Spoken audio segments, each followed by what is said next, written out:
Assalamualaikum warahmatullahi wabarakatuh. Al-Fatihah.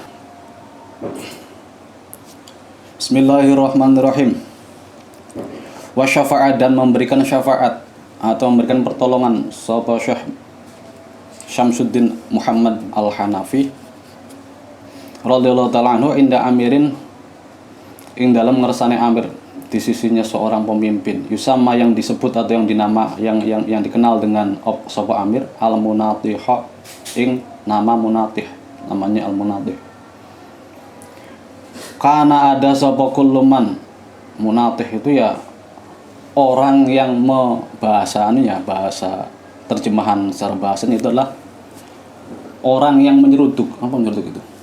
Ya menanduk.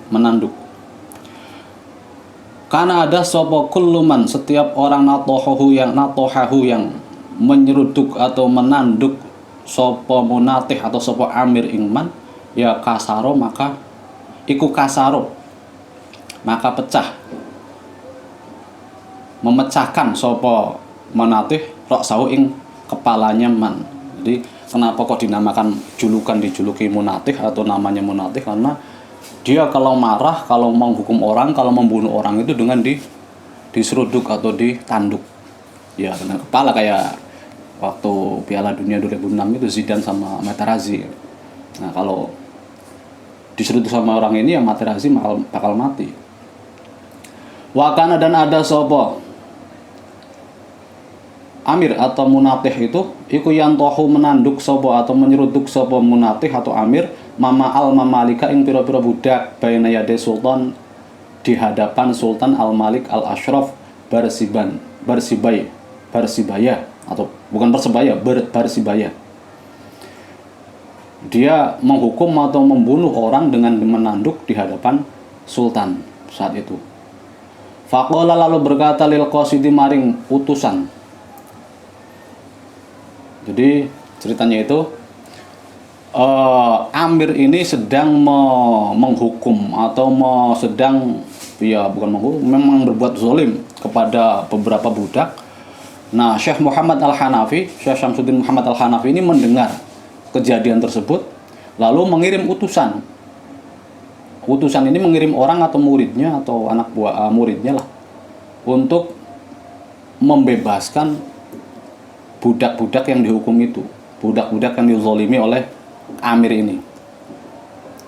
Ya, dengan cara apa ya? Dengan cara ini, saya utusan dari Syekh Muhammad Al-Hanafi. Karena pada saat itu penguasa-penguasa ketika mendengar namanya Syekh Muhammad Al-Hanafi ini gentar. Nah, ketika utusan itu sampai lalu membunuh satu persatu orang budak dengan tandukannya itu, dia sombong. Faqala lil khasid, amir ini, munatih ini ngomong sama utusannya Syekh Muhammad Al-Hanafi. Qul li syekhika, katakan pada gurumu, uq'ud, sudah duduk saja di fizawiyatika, di pondokanmu. Sudah, kamu duduk saja di pondokanmu. Wala tu'aridhu, dan jangan coba-coba menentang padaku. Ya, pada amir maksudnya. Hunya itu pada amir, padaku. Wa illa, kalau enggak mau nurut, ja'alaka yantohuka, maka amir akan mendatangimu dan akan menyeruduk atau menandukmu. Wayak siru roksaka, dan akan memecahkan kepalamu. Nah, dipesani semacam itu, sampaikan kepada gurumu, katakan pada gurumu, udah duduk saja di rumahnya, duduk saja di pondoknya, nggak usah menentang saya. Kalau enggak, saya akan datang kepadanya dan saya akan menyeruduk kepalanya sehingga pecah. Akhirnya fazakaru al-qasidu zalika li syekh, lalu menceritakan, setelah itu pulang utusannya itu menceritakan kepada Syekh Muhammad Al-Hanafi. Falam yarudda alaihi jawaban, Syekh Muhammad Al-Hanafi tidak ngomong apa-apa, tidak jawab, diam saja. Falam yarudda, tidak membalas alaihi ing atase qasid jawaban.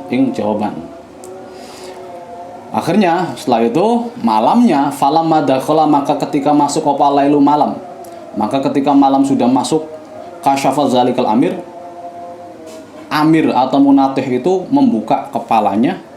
Kasyafa zalikal amir roksahu, membuka kepalanya.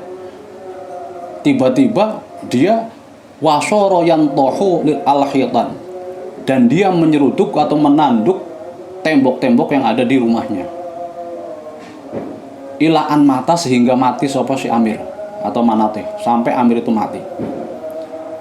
Fabalago al khobaru li sultan, lalu cerita atau berita tentang kematian Amir atau Munatih yang mati karena menanduk semua tembok yang ada itu sampai ke sultan. Faqala, lalu sultan ngerti kenapa kok bisa begitu. Faqala, lalu dia sultan itu berkata, qatalahu al-Hanafi, Syekh Muhammad al-Hanafi telah membunuhnya. Jadi kemarin kan waktu pengajian kemarin tuh Syekh Muhammad al-Hanafi ketika membunuh ya tidak usah ngomong, tidak usah ketemu, langsung omongannya itu racun. Jadi kalau keluar sesuatu dari hatinya itu bisa langsung wujud, bisa langsung terlaksana. Wa arsala ibna Qatilah marotan, Syekh Muhammad al-Hanafi mengutus seseorang yaitu bernama Ibna Qatilah. Ibna Qatilah ini sebenarnya bukan ya murid tapi menantunya Syekh Muhammad al-Hanafi. Marotan pada suatu saat yashfa'u inda insanin min kubara'il mahallah, yang diutus untuk membantu, untuk menolong atau untuk memberi syafaat kepada seseorang yang sedang dihukum oleh kubara'il mahillah atau mahallah, ya kepala desa lah atau tokoh suatu perkampungan. Faqala, lalu berkata sapa insan, kana Ibnu Qatilah faqiran la yu'aridul wulad wa illam yaskut Ibnu Qatil fattaqtu maswarinahu. Lalu kepala desa tersebut, kubaroil mahila insan itu atau pemimpin desa itu berkata, hei Ibnu Qatilah, kamu itu orang fakir, tidak pantas untuk menentang para penguasa. La yu'aridul wulad, nggak akan bisa kamu menentang para penguasa. Wa illam yaskut Ibnu Qatil, kalau Ibnu Qatil nggak mau diam, masih ngomong saja, masih protes saja, kotok tu masyorinahu, maka saya akan memotong-motong ususnya fi batnihi, di dalam perutnya. Jadi ancamannya itu adalah saya akan memotong-motong ususnya di dalam perutnya tersebut. Ini saking zolimnya kepala desa atau tokoh desa ini. Akhirnya fataqaddara Ibnu Qatilah min zalika, maka Ibnu Qatilah yang diutus oleh Syekh Muhammad al-Hanafi ini merasa agak sumpek atau risih dengan perkataan semacam itu. Akhirnya wa'alama Sayyidi Syekh Muhammad al-Hanafi, akhirnya dia mengutus orang lagi untuk melaporkan kepada gurunya, kepada mertuanya Syekh Muhammad al-Hanafi. Faqala huwa allazi taqatta'a masyirunuhu fi batnihi. Akhirnya Syekh Muhammad al-Hanafi malah berkata begini, justru dialah yang akan memotong-motong ususnya sendiri di dalam perutnya. Itu perkataannya Syekh Muhammad al-Hanafi ketika mendengar laporan kalau Ibnu Qatilah diancam oleh kepala desa itu. Akhirnya fa'arsala lahu Sayyidi Muhammad jama'atan minal fuqara minal fuqara. Kemudian setelah ngomong itu, Sayyid Muhammad al-Hanafi mengutus sekelompok orang dari murid-muridnya. Fuqara ini adalah ya orang-orang fakir, artinya murid-murid thariqahnya Syekh Muhammad al-Hanafi, mengirim sekelompok orang, wa amarahum idza tala'u al-mahallah ayyamurru ala baiti zalikal dhalim, dan memerintahkan jamaah atau kelompok tersebut ketika sudah sampai ke perkampungannya, lewati saja rumahnya orang zalim tersebut, pemimpin kampung itu yang zalim itu, lewat saja. Wa yarfa'u aswatahum bizikri, sambil membacakan zikiran-zikiran. Jadi diperintahkan orang-orang itu oleh Syekh Muhammad al-Hanafi, kalian berangkat ke desa itu, lalu ketika sampai di perkampungan dan melihat rumahnya orang zalim itu, kalian lewati saja dengan membaca zikiran-zikiran dengan suara yang keras. Akhirnya fafa'alu fasyara yaqo. Akhirnya jamaah itu, murid-muridnya Syekh Muhammad Al-Hanafi itu berangkat, lalu setelah lewat baca zikir, dilewati rumahnya, baca zikir dengan suara yang keras, dan tiba-tiba fasyara yaqo. Dari dalam rumah orang dolim tersebut, pemimpin desa itu muntah-muntah, wa masyarinuhu tatlu'u qita'an ila an mata. Muntahannya itu berupa usus-usus yang telah potong-potong, telah hancur. Dimuntahkan semua dari perutnya pemuka agama itu. Pemuka desa itu. Sampai ila an mata, sampai mati. Itu akhirnya bisa berbalik sendiri kepada orang tersebut. Ya, itulah karomahnya wali ketika sudah bersabda atau sudah keluar, ya jadi. Waja'ahu rajulun, ada suatu ketika lagi datang seorang laki-laki sowan kepada Syekh Muhammad Al-Hanafi. Faqala, lalu laki-laki itu berkata, ya sayyidi, wahai tuanku, ana dzu'yalin, saya itu memiliki keluarga yang banyak, tapi fakir loh hal, tapi kondisi saya itu orang fakir, punya anak, punya istri, tapi saya fakir. Akhirnya fa'il ini al-kimia, ajarkanlah aku ilmu kimia. Ilmu kimia sekarang sama yang dulu ya beda.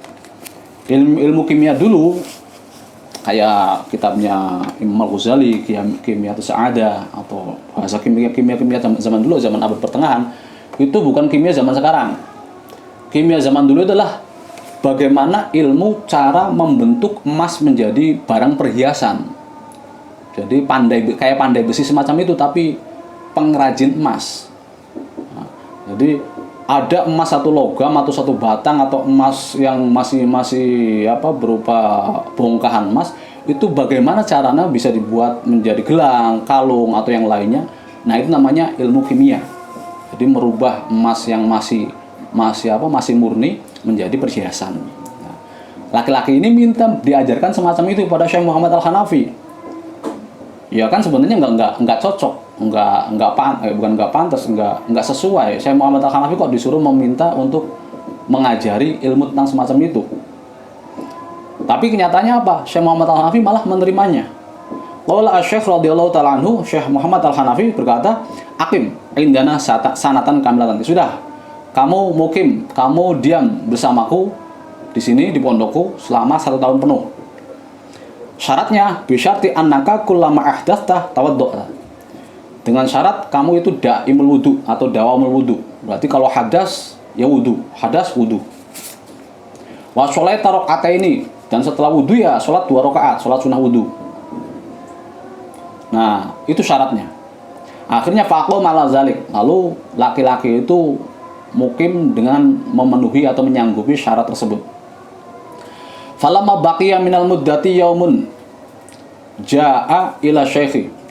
Ketika 1 tahun itu sudah mulai mau berakhir, masih tersisa 1 hari lagi, dia datang menghadap sowan kepada Syekh Muhammad Al-Hanafi. Faqala lahu godan tuqdo hajatuka. Lalu ya pertama ya basa-basi lah sowan. Oke, saya sudah hampir 1 tahun di sini. Nah, Syekh Muhammad Al-Hanafi ngomong, bilang sama si rajul itu, ya besok hajatmu, keinginanmu, kebutuhanmu akan terpenuhi. Apa kebutuhannya tadi?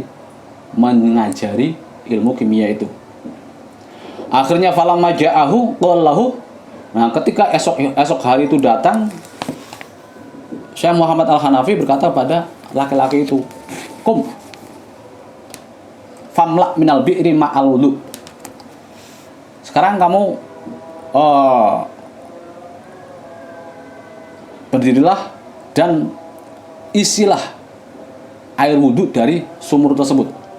Jadi kemarin kan ada jeding, ada kolah atau bak besar, suruh diisi itu, yang Amir itu, Al-Mu'ayyad, disuruh ngisi.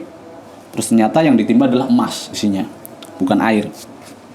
Nah, sekarang laki-laki itu juga disuruh semacam itu. Kamu isi bak atau kolah atau jeding besar itu untuk wudu dengan air yang ada di sumur, dengan pakai timba, ditimba. Akhirnya famal adalwan, maka akhirnya dia mengisi dengan timba yang yang ada di sumur itu. Faizan huwa mamlu'un dhahaban. Maka ketika dia menarik timba itu, ember itu dari sumur itu, dan yang dia lihat ternyata embernya enggak terisi air tapi terisi emas. Akhirnya faqala ya sayyidi ma baqiya fiyya al-an sya'ratun wahidatun nashtahihi. Melihat semacam itu, melihat emas, ternyata emas yang dia dapatkan bukan air, laki-laki itu lapor atau sowan kepada Syekh Muhammad Al-Hanafi, wahai tuanku, wahai ya sayyidi, sekarang tidak ada satu helai rambutku pun yang ingin emas. Saya tidak butuh emas. Saya tidak butuh emas, meskipun keinginan sehelai rambut pun. Sekarang saya sudah tidak butuh emas lagi. Awal-awal dia mau ngaji kan, mau mondok atau mau belajar ke Syekh Muhammad Al-Hanafi adalah tujuannya untuk belajar kimia supaya dia bisa menghasilkan emas, menghasilkan perhiasan. Akhirnya ternyata setelah hari yang ditunggu tiba, dia disuruh oleh Syekh Muhammad Al-Hanafi menimba air dari sumur untuk mengisi air wudunya air wudu para santri di jeding atau di kolah atau di bak besar. Ternyata emas. Akhirnya dia baru sadar, ternyata selama ini niatnya salah. Akhirnya faqala lahu asy-syaikhu subbahu makanahu. Ya sudah, kalau begitu buang lagi atau curahkan lagi emas tersebut ke sumur. Wadhhab ila baladika, sekarang kamu pergi pulang ke desamu. Fa innaka qad sirta kulluka kimia. Maka sungguhnya kamu, seluruh tubuhmu itu telah menjadi sosok kimia. Kimia dalam tanda kutip. Artinya seluruh tubuh mulai dari ujung rambut sampai ujung kakinya laki-laki itu bukan berarti dia berubah menjadi emas, enggak. Tapi lebih berharga dari emas. Yaitu ada sebuah pengetahuan, sebuah ilmu yang dia dapatkan dari Syekh Muhammad Al-Hanafi, yang itu lebih berharga daripada emas. Akhirnya faraja'a ila baladihi, lalu laki-laki itu pulang kembali ke desanya, wada'an nas ilallahi ta'ala, dan berdakwah kepada Allah, mengajak orang-orang untuk menuju atau berjalan pada jalannya Allah. Akhirnya wahashala bihi nafun kabirun. Dari hasil itu atau dari dakwanya itu justru malah dia mendapatkan kemanfaatan yang lebih besar, kemanfaatan yang besar. Soalnya seandainya dia tetap meminta emas, ya akan sehari-hari pun juga akan tetap kurang. Mungkin juga bisa jadi tahun depan akan kembali lagi kepada Syekh Muhammad Al-Hanafi, minta belajar lagi tentang menyepuh emas atau tentang belajar kimia. Setelah selesai pulang lagi semacam itu. Jadi yang ditanamkan oleh Syekh Muhammad Al-Hanafi itu, ya belajar nggak usah belajar mikirin dunia. Belajar kok pengen menghasilkan uang. Pada Syekh Muhammad Al-Hanafi lagi sudah nggak nyambung, malah niatnya semacam itu. Tapi akhirnya tetap sadar. Wala Syekh Samsuddin Ibnu Katilah. Syekh Samsuddin Ibnu Katilah, yaitu menantunya Syekh Muhammad Al-Hanafi radhiyallahu anhu, berkata, kana Sayyidi Muhammad radhiyallahu ta'ala anhu idza shalla yusalli an yaminihi daiman arba'atun ruhaniyatun wa arba'atun jismaniyatun. Syekh Muhammad Al-Hanafi itu idza shalla yusalli an yaminihi, idza shalla, ketika sholat, yusalli an yaminihi daiman arba'atun ruhaniyah. Ketika beliau sholat itu pasti selamanya di sebelah kanannya itu juga ada empat malaikat yang sholat. Wa arba'atun jismaniyatun, dan di sebelah kirinya itu yang jadi makmumnya, tapi makmum sebelah kirinya itu ada 4 orang wali. Arba'atun jismaniyah, 4 orang wali. La yarahum illa Sayyidi Muhammad, yang tidak akan bisa melihat ke 8 sosok itu kecuali Sayyid Muhammad Al-Hanafi. Au khawaswasabi, atau orang-orang pilihan, orang-orang tertentu dari para santrinya. itu pasti bisa melihat. Ya mungkin diantaranya Syekh Syamsuddin Ibnu Katsilah, menantunya ini, yang juga bisa melihat ke-8 sosok itu ketika sholat bersama Syekh Muhammad Al-Hanafi. Itu setiap Syekh Muhammad Al-Hanafi sholat itu pasti ada 8 orang atau 8 sosok ini. Ya mungkin gonta-ganti orangnya, teman pasti 8. Wa kana idza katama hadun syai'an anhu min malihi, dan di antara karomahnya lagi adalah ketika ada seseorang yang menyembunyikan harta bendanya dari Syekh Muhammad Al-Hanafi, yazhabu zalikal mal allazi katamahu kulluhu, maka tiba-tiba ya duit harta benda orang itu akan hilang semuanya. Jadi misalnya ditanya sowan, padahal uangnya itu miliaran, tapi ngakunya itu hanya punya 10 juta. Ya sudah, yang dia miliki hanya 10 juta, yang miliaran itu hilang ketika dia berusaha menyembunyikan dari Syekh Muhammad Al-Hanafi. Wala yabqu ma'ahu, dan tidak ada yang tersisa pada orang tersebut illal mal allazi yaqtarifu bihi, kecuali harta yang dia akui. Ngakunya punya 10.000, sudah, dia hanya punya 10.000, yang miliaran hilang. Itu bagi orang yang coba-coba menyembunyikan di hadapannya Syekh Muhammad Al-Hanafi. Wa dakhala al-hammam yauman ma'al fuqara'i. Suatu ketika Syekh Muhammad Al-Hanafi masuk ke hammam. Hammam itu ya mandian dan hangat, bersama ya para santrinya, orang-orang fakir.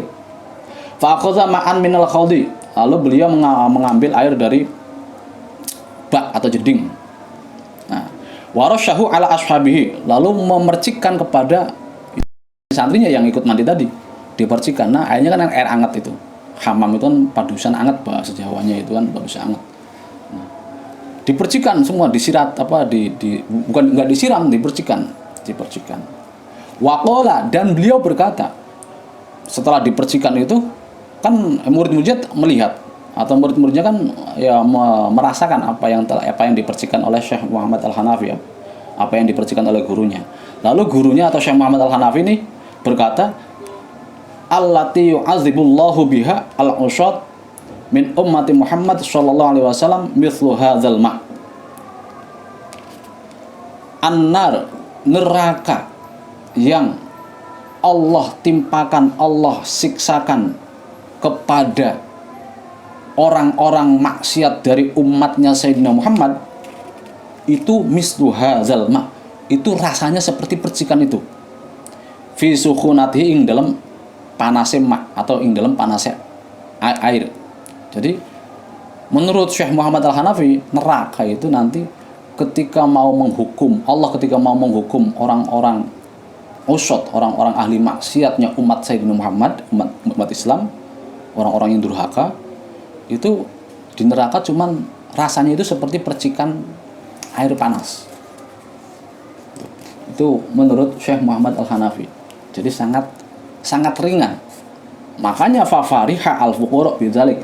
Makanya oleh karenanya para santrinya itu senang dengan kabar semacam itu. Oh, ternyata siksa di neraka bagi umat Islamnya yang durhaka itu hanya segitu gitu. Dikabarkan oleh Syekh Muhammad Al-Hanafi. Wa zakaru yauman indahu Sayyidi Abdul Qadir Al-Jilani. Suatu ketika murid-muridnya atau ya orang-orang anggota pengajiannya itu menyebut-nyebut Syekh Abdul Qadir Al-Jilani di hadapan beliau.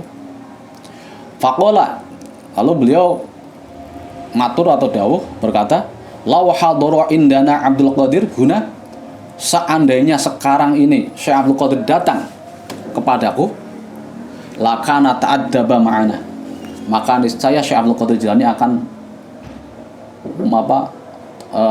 beradab atau bertata krama kepadaku. Jadi menaruh hormat, sangat menaruh hormat kepada Syekh Muhammad Al-Hanafi. Ini pengakuan dari Syekh Muhammad Al-Hanafi. Kalian menyebut-nyebut Syekh Abdul Qadir Jilani. Seandainya Syekh Abdul Qadir Jilani itu datang sekarang kepadaku, ya niscaya dia akan menunduk hormat kepada saya, kata Syekh Muhammad Al-Hanafi. Ta'addaba ma'ana. Wala ma'uzila Syekhul Islam. Ada cerita lagi, wala ma'uzila Syekhul Islam Ibnu Hajar. Ketika Syekh Ibnu Hajar Al-Haytami itu dicopot dari jabatan qadhi, kalau nggak salah jabatan qadhi. Syekh Ibnu Hajar Al-Haytami kan salah seorang mujtahid tarjih, kalau nggak salah mujtahid tarjih mazhab Syafi'i. Nah, ketika jabatannya dalam pemerintahan itu dicopot, sebagai misalnya hakim agung lah, sebagai hakim agung dicopot, dipecat, arsala asy-syaikhu jariyatahu barokah. Kemudian Syekh Muhammad Al-Hanafi mengirimkan pembantunya, jariyahnya, perempuan yang namanya Barokah, diutus ila sultani, kepada sultan, kepada penguasa, namanya Totor, Sultan Totor. Entah ini Totor bahasa mana, bahasa Tortor apa Tartar atau Totor. Wa qala laha quli. Dan Syekh Muhammad Al-Hanafi berpesan kepada jariyah itu, kepada utusan itu, wahai jariyah, wahai perempuan, katakan kepada raja, kulilahu, katakan pada sultan, rudda Syekh Syihabuddin Ibnu Hajar Al-Haytami ila wilayatihi, kembalikan posisi Syekh Ibnu Hajar Al-Haytami. Fatola'at ilaihi barokah wa qalat lahu zalika. Kemudian Barokah berangkat terus menghadap, bertemu dengan sultan, lalu mengucapkan kepada sultan semacam itu. Ada pesan dari Syekh Muhammad Al-Hanafi, engkau harus mengembalikan posisi atau jabatan Syekh Ibnu Hajar Al-Haytami yang telah engkau copot. Akhirnya setelah itu fakatabalaha filhal. Lalu seketika juga sultan itu menulis surat, lalu diberikan kepada jariyah tersebut, yang di situ merupakan keputusan atau marsuman biwilayati Syekhul Islam Ibnu Hajar, yang di situ ditulis sebuah keputusan bahwasanya Syekh Ibnu Hajar diangkat kembali atau dikembalikan lagi wilayahnya atau posisinya sebagai pejabat atau petinggi negeri. Nah, akhirnya setelah mendapat keputusan itu, fa arsala lahu khil'atan, sambil mengirimkan surat, memberikan surat, sultan juga memberikan baju seragam kepada Syekh Ibnu Hajar Al-Asqalani, Syekh Ibnu Hajar Al-Haytami. Nih, sekalian berikan seragam ini kepada beliau. Akhirnya fakana Ibnu Hajar rahimahullah taala la yang sazalika li Syekh. Setelah diangkat lagi, ya Syekh Ibnu Hajar Al-Haytami tidak akan lupa terhadap jasa dari Syekh Muhammad Al-Hanafi ini. Jadi dengan berkah dari Syekh Muhammad Al-Hanafi, Syekh Ibnu Hajar bisa kembali lagi. Ya sebenarnya memang Syekh Ibnu Hajar Al-Haytami ini tidak menginginkan atau tidak, ya terserah, kalau mau dicopot silakan. Enggak ada keinginan untuk menjabat lagi. Cuman karena melihat kemampuan dan keilmuan dari Syekh Ibnu Hajar Al-Haytami, Syekh Muhammad Al-Hanafi kan menyayangkan, masa ya orang sealim itu, seorang setingkat mujtahid kok dilepas jabatannya dari misalnya hakim agung lah. Makanya ya kejadiannya semacam itu. Jadi rasa simpati Syekh Muhammad Al-Hanafi. Ya, memang Syekh Muhammad Al-Hanafi ini kan diceritakan berani terhadap para penguasa, para pemimpin. Beraninya belak-belakan. Penentangannya itu belak-belakan. Wa kana, dan ada sapa Syekh Muhammad Al-Hanafi ku yaqulu dawu sapa Syekh Muhammad Al-Hanafi radhiyallahu ta'ala anhu, al-qutbu, seorang wali kutub, idza taqattaba, ketika dia sudah sah, sudah diangkat menjadi wali kutub, yahmilu humuma ahli dunia, dia akan menanggung semua kesusahan penduduk dunia, kesusahan semua manusia di dunia. Seorang wali itu macam itu. Jadi ada yang menceritakan ketika Allah menurunkan azab kepada penduduk bumi, itu harus melewati syekh atau wali kutub ini. Jadi makanya yang merasakan azab pertama kali itu adalah wali kutub. Lalu setelah disaring, setelah baru ditimpakan sedikit. Terus apa yang diderita oleh seluruh penduduk dunia, seluruh manusia itu juga diderita oleh wali kutub. Kulliha, semuanya. Kasultanil a'lam bal a'lam. Seperti halnya seorang penguasa, seorang pemimpin besar juga akan menanggung penderitaan rakyatnya. Itu kalau memang benar-benar penguasa ya, benar-benar pemimpin, pasti akan menanggung penderitaan rakyatnya. Memang sekarang ada, nggak ada. Ya rakyatnya gelimpungan ya tetap saja nggak ada, nggak terdengar oleh penguasa. Bal a'zamu, bahkan lebih dari itu, lebih besar dari tanggungan yang ditanggung oleh wali kutub itu, lebih besar daripada tanggungannya seorang sultan. Wa kana yatatawwaru fi ba'dil awqat hatta yamla'ul khalwah bi jami' arkaniha. Wa kana yatatawwaru, dan Syekh Muhammad Al-Hanafi, bukan Syekh Muhammad Al-Hanafi, ya Syekh Muhammad Al-Hanafi ya termasuk wali kutub.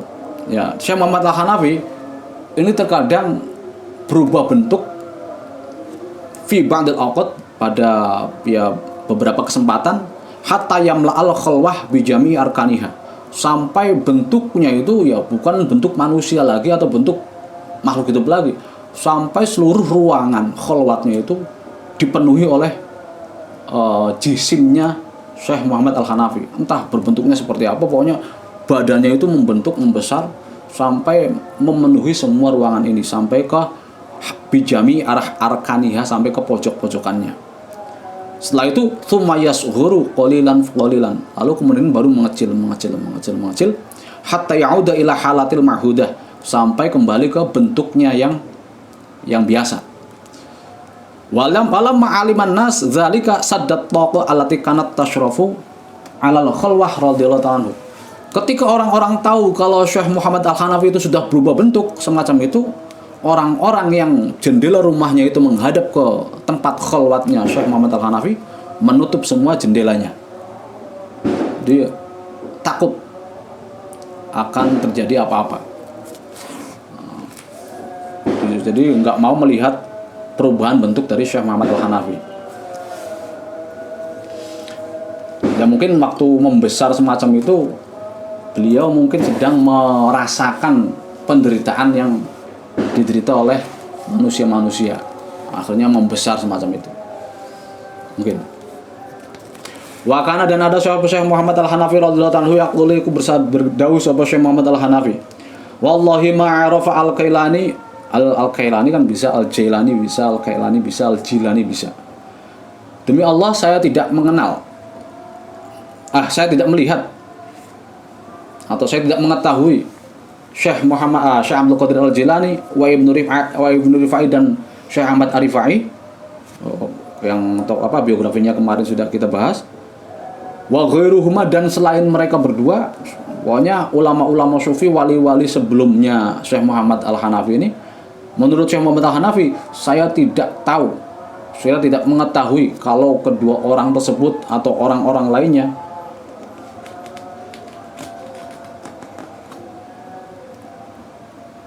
wallahu ma'arafa, keduanya Syekh Abdul Qadir Al-Jilani dan Syekh Ibnu Rifai itu tidak kenal, tidak mengerti tentang thariqah at-thariq ilallah ta'ala. Sebenarnya Syekh Abdul Qadir Jilani dan ulama-ulama lainnya, ulama-ulama sufi lainnya atau wali-wali sufi lainnya itu sebenarnya tidak tahu jalan menuju Allah itu. Wusul ilallah itu nggak tahu. Illa ala yadi syaikhin, kecuali melalui bimbingan seorang guru. Seandainya tanpa guru, mereka nggak akan bisa menuju Allah. Makanya kam laiba asyaitonu bi'abidin, banyak sekali hamba-hamba seorang ahli ibadah dibuat mainan oleh setan. Wa qata'ahu anillah, dan setan memutuskan hamba tersebut dari rahmatnya Allah. Ya karena apa?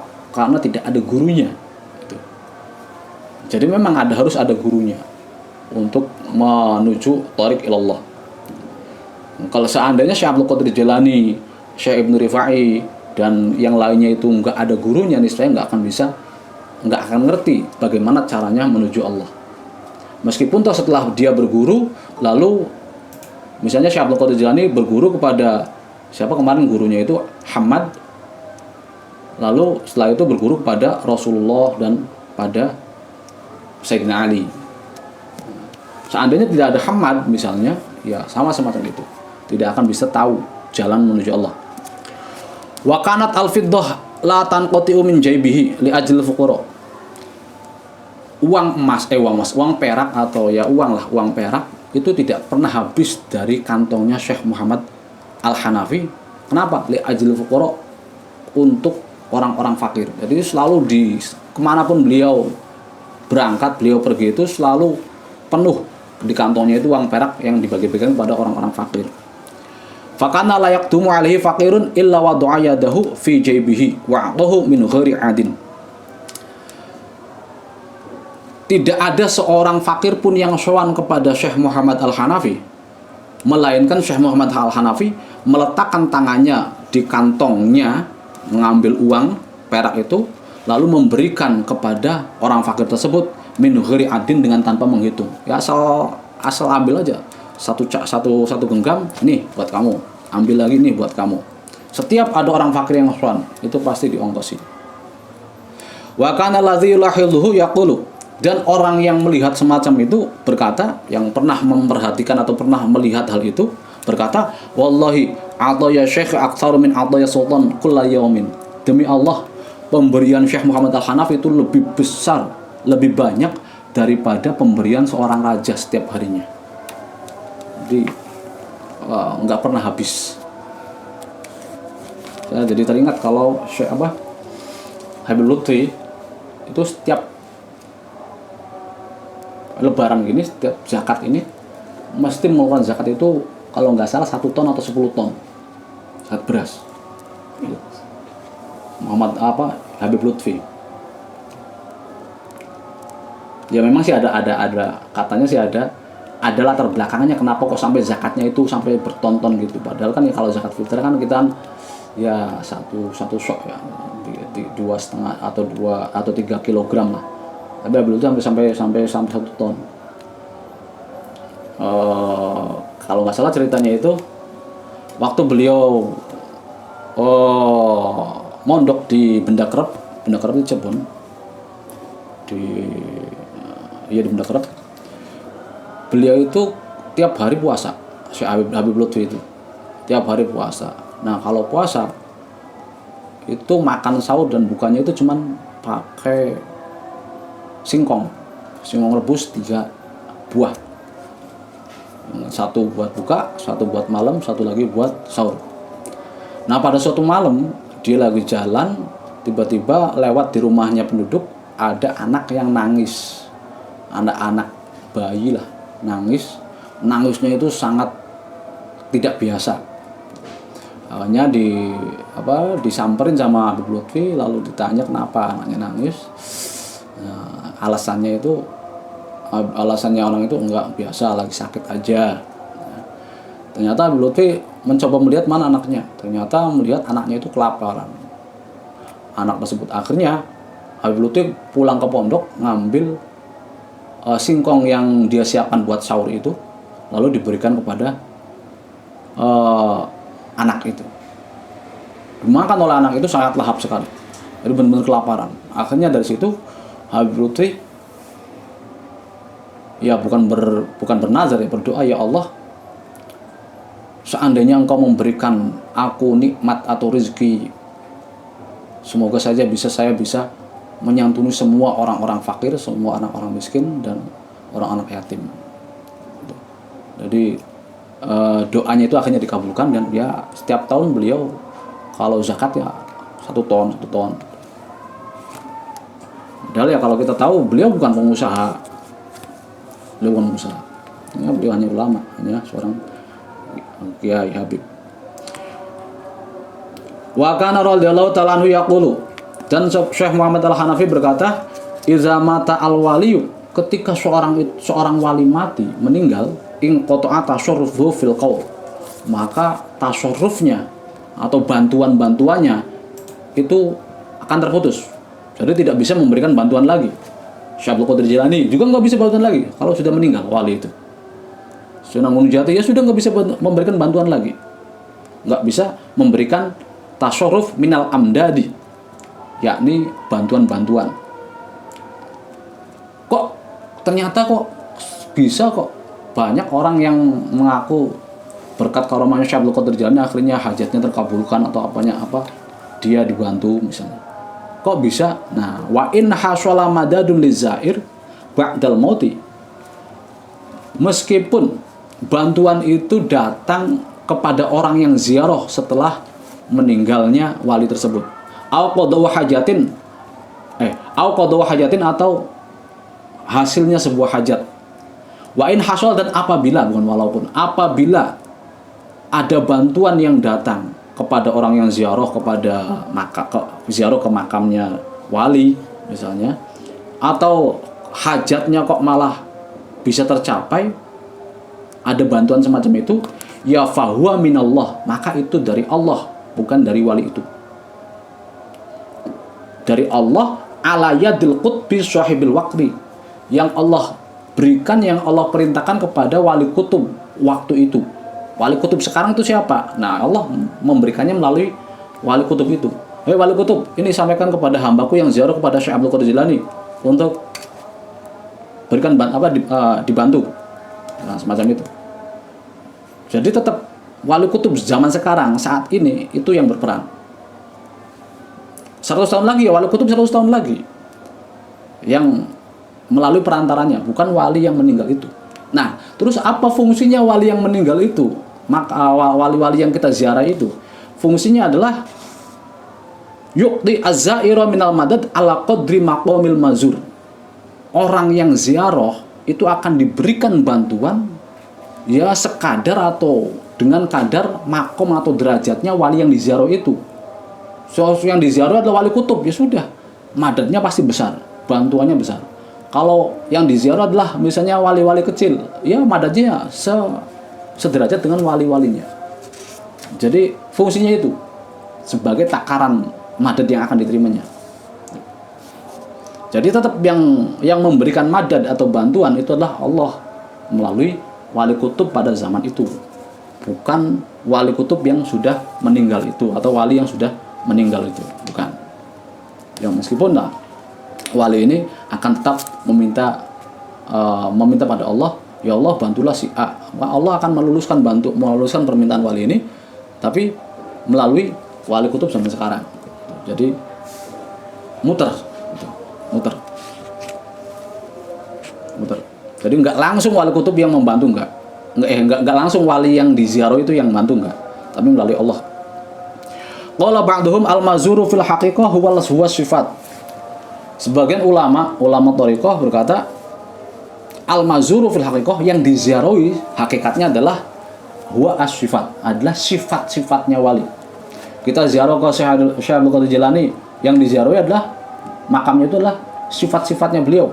Lazawati, bukan zat-zatnya, bukan tubuhnya, bukan jasadnya.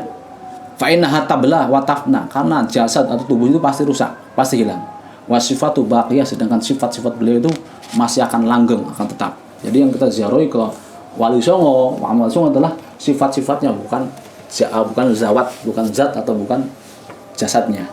Karena jasad itu pasti hilang, pasti rusak. Wa kana bi Syekh radhiyallahu anhu iddatu amradin. Syekh Muhammad Al-Hanafi itu memiliki bermacam-macam penyakit.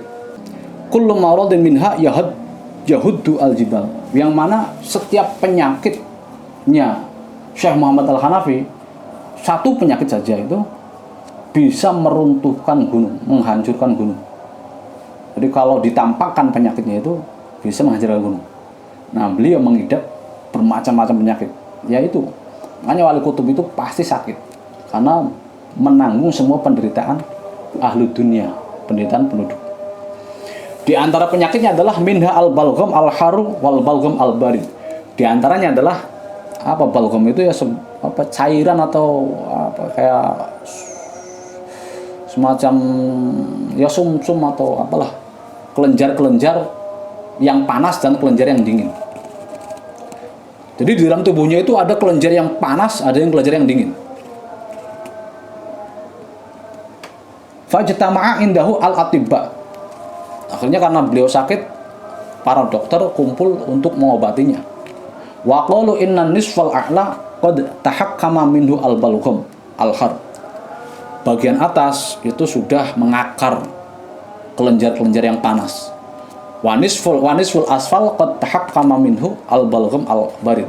Nah, bagian yang bawah itu sudah mengakar kelenjar-kelenjar yang dingin.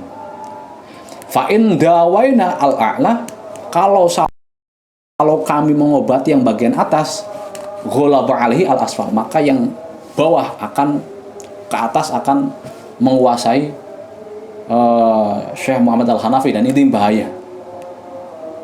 Kalau kami wa in dawaina al-asfal, kalau kami mengobati yang bawah, maka balgham yang atas akan menguasai turun ke bawah, dan itu juga bahaya. Jadi nggak bisa satu-satu, harus dua-duanya. Nah, dua-duanya juga susah. Wa in dawaina al-asfal ghalaba alaihi al-a'la. Akhirnya faqala lahum, lalu karena memahami kesulitan dokter-dokter itu, akhirnya Syekh Muhammad Al-Hanafi berkata kepada mereka, khallu baini wa bainallahi ta'ala. Udah, biarkan saja, ini antara saya dan Allah. Yaf'alu bihi ma yurid, biarkan Allah yang melakukan atau yang melakukan apa yang beliau kehendaki, apa yang Allah kehendaki denganku. Jadi udah, biarin aja, saya sakit memang semacam ini, sakitnya nggak akan bisa diobati. Biarkan Allah yang berkehendak. Kalau Allah mau sembuh ya sembuh, kalau Allah maunya saya sakit terus. Jadi nggak ada dokter yang bisa mengobatinya. Wa aqama radhiyallahu anhu bidzalikal marad sab'a sinina mulaziman sab'a sinina. Syekh Muhammad Al-Hanafi menanggung sakit tersebut, sakit-sakitnya itu selama 7 tahun. Mulaziman, selama 7 tahun beliau sakit itu, beliau selalu mulaziman firasyahu, selalu berada di firasnya atau di balainya atau di kasurnya atau di tempat tidurnya, di tempat duduknya. Jadi nggak keluar-keluar. Ma sami'a ahadun yaqulu, tidak ada seorang pun yang mendengar Syekh Muhammad Al-Hanafi ini mengadu atau mengeluh. Orang sakit kan aduh, sakit wajar semacam itu. Selama 7 tahun beliau sakit itu nggak pernah mendengar, seorang pun mendengar beliau mengeluh. Ila antufiya rahimahullah ta'ala sanata sab'in wa arba'in wa athamaniyatin, sampai beliau wafat pada tahun 847. Wa kana ma'wujudi hadzal bala al-azim, dan beliau meskipun dalam kondisi balak yang azim, cobaan yang begitu berat itu, sakit yang semacam itu, beliau selalu yatawaddu li sholati qabla dukhulil waqti bi khamsi durjin. Beliau selalu wudhu untuk sholat. Setiap kali sholat itu beliau wudhu, sholat fardu ya, dengan jarak 5 derajat sebelum waktu masuk. Ya 5 derajat mungkin ya setengah jam sebelum masuk waktu sholat. Beliau wudhu. Wal azkaru wal ahzabu tutla haulahu fi kulli sholatin. Beliau pun juga selalu membaca zikir-zikir atau hizib-hizib setiap sholat. Wala yusolli illa ma'al jama'atin, dan beliau pun juga tidak pernah sholat melainkan dengan berjamaah selama sakitnya itu. Wallahu a'lam bishawab. Al-Fatihah. A'udzu billahi minasyaitonir rajim. Bismillahirrahmanirrahim. Alhamdulillahirabbil alamin. Iyyaka na'budu wa iyyaka nasta'in.